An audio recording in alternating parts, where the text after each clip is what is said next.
to rule out new taxes. And back in Canberra for the final sitting week of the year, joining me now live is the Treasurer, Josh Frydenberg. Treasurer, good morning. Thank you for joining me.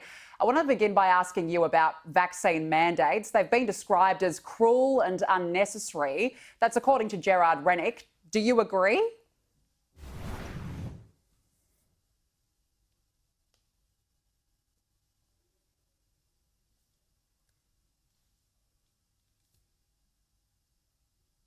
And we've seen that in a reduction in the transmissibility of the virus and the number of people who are getting seriously ill. And I think it's to all Australians' credit that the vaccination rate, double dose, has tipped over 85%.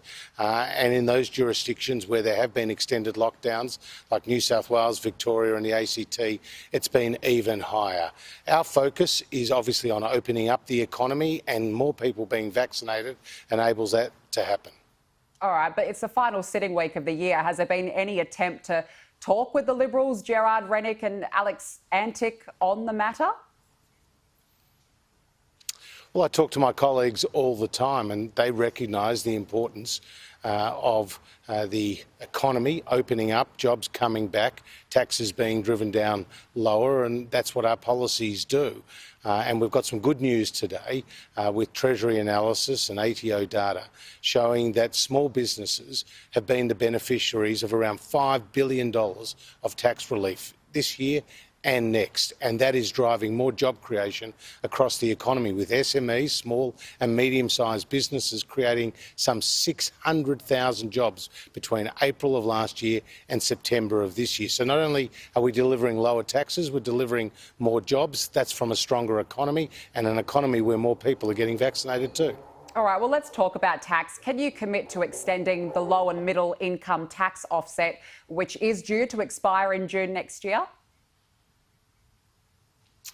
Well, we'll obviously consider all our options in terms of broader tax reform, but what we have said is that we're committed to delivering lower taxes, and that's our track record. We have delivered more than $300 billion of income tax relief. So if somebody watching your program, a teacher or a nurse, is on $60,000 a year, they have been $6,780 better off as a result of the tax relief that our government has been providing. And we've also engaged in significant structural reform. We're abolishing a whole tax bracket, the 37 cents in the dollar tax bracket, so 95% of Australian taxpayers will pay a marginal rate of no more than 30 cents in the dollar. That's a significant reform. The Labor Party didn't support that reform. You had Jim Chalmers saying it was unfair, it was unreasonable, irresponsible. Yet Labor is now kicking and screaming, saying maybe that they will support it. Well, the Australian people can't trust them.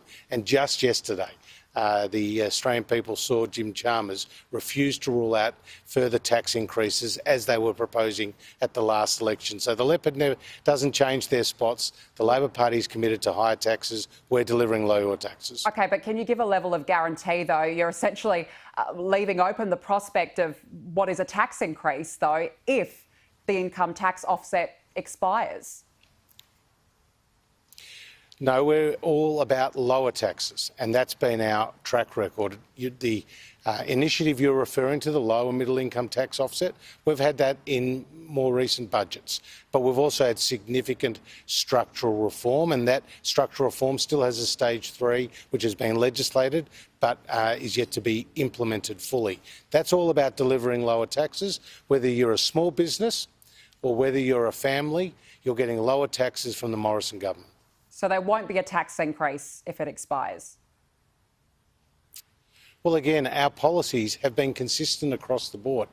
Whether it's the business investment incentives that have helped drive greater investment in machinery and equipment, even during the first COVID recession in some 30 years, whether it's the loss carry back measure that we've introduced to help those businesses that encountered troubles and challenges during COVID, whether it's the small business tax cut, which has reduced the company tax rate from 30 cents in the dollar down to 25 cents in the dollar, which is the lowest the company tax rate has been for those businesses with a turnover under $50 million in some 50 years, or whether it's the income tax relief that we've provided. It's all about doing one thing: rewarding effort, encouraging aspirations, and allowing Australians to keep more of what they earn. All right, we are running out of time, but just quickly, I just want to ask you about skilled migrants. When can we expect visa holders to be allowed into the country?